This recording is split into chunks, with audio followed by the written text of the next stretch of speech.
Bonjour à tous, bienvenue sur ma chaîne, je m'appelle Florian et on va ici parler de fusée. On va d'ailleurs parler plus particulièrement du système d'éjection de parachute parce que comme vous avez pu le voir dans les dernières vidéos, le système de contrôle de stabilité est opérationnel.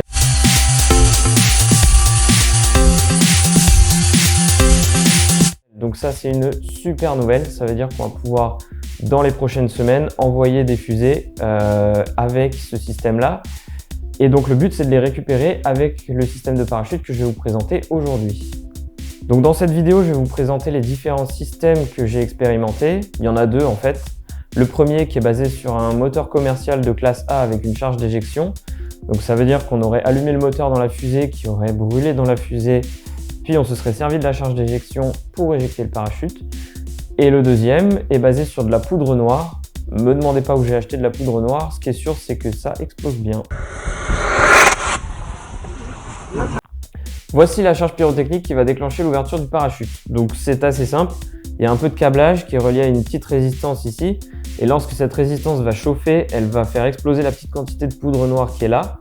Et cette quantité de poudre noire là va enflammer une plus grande quantité de poudre noire qui est située dans la chambre d'éjection du parachute. Cette charge pyrotechnique, elle est allumée grâce au flight controller. Donc le flight controller, c'est cette partie de la fusée. Ça c'est celui que j'ai utilisé pour les précédents tests, c'est pour ça qu'on a une grosse batterie et du câblage. Mais on a aussi un microcontrôleur et un capteur qui est une centrale inertielle 9 axes. Donc en fait ça nous permet de calculer la position de la fusée dans l'espace et de la corriger grâce au système de contrôle de stabilité et ses servomoteurs. Dans le nouveau flight controller qui est juste ici, j'ai rajouté un capteur de pression qui va nous permettre d'estimer l'altitude de la fusée. Donc ça sera précis à plus ou moins 1 mètre, mais ça va permettre de déclencher le parachute à une altitude fixée que je vais calculer grâce aux différentes simulations que je ferai pour cette fusée-là. La charge pyrotechnique est déclenchée par un MOSFET contrôlé par le microcontrôleur. Donc lorsqu'on atteint l'altitude cible, le microcontrôleur déclenche le MOSFET qui va faire exploser la charge pyrotechnique, qui va faire exploser la quantité de poudre présente dans la chambre d'expulsion du parachute, qui va déployer le parachute, qui va faire atterrir notre fusée sans problème, si tout va bien. Voilà comment ça se présente. On peut voir le piston d'éjection qui est juste ici, qui est rentré dans la chambre d'expulsion du parachute, avec la charge pyrotechnique branchée juste derrière. Le parachute est positionné au-dessus de ce piston, de manière à ce qu'il soit protégé de la flamme. Et on a ensuite l'ogive qui vient se positionner par-dessus tout ça. Je vais maintenant vous montrer les essais que j'ai faits avec les différentes techniques d'expulsion du parachute.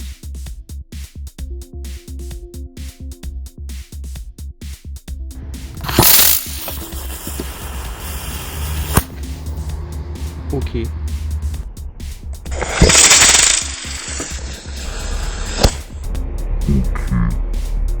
Le problème qu'on a avec cette technique, c'est qu'on risque de brûler la toile du parachute. Et si on fait ça, le parachute ne retiendra plus la fusée comme il le devrait. On va donc passer à la deuxième technique d'expulsion du parachute.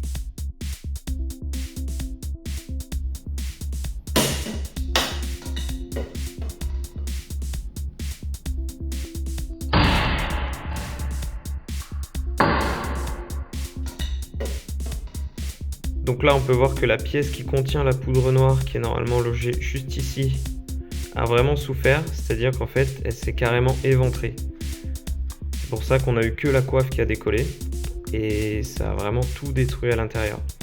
Donc ce que je vais essayer de faire, c'est de refaire la pièce en améliorant la résistance mécanique de tous les éléments, de manière à ce que ça tienne beaucoup mieux.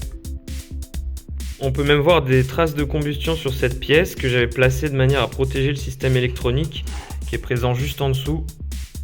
Et heureusement que je l'ai fait parce que sinon je pense qu'on aurait vraiment tout brûlé là.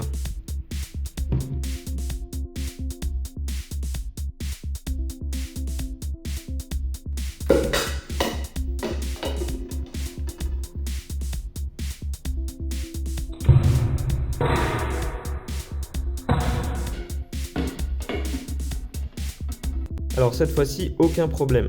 La pièce a vraiment bien résisté, on voit juste un peu de déformations qui sont dues à la chaleur en fait que ça dégage et des dépôts sûrement d'un brûlé, mais c'est pas bien grave.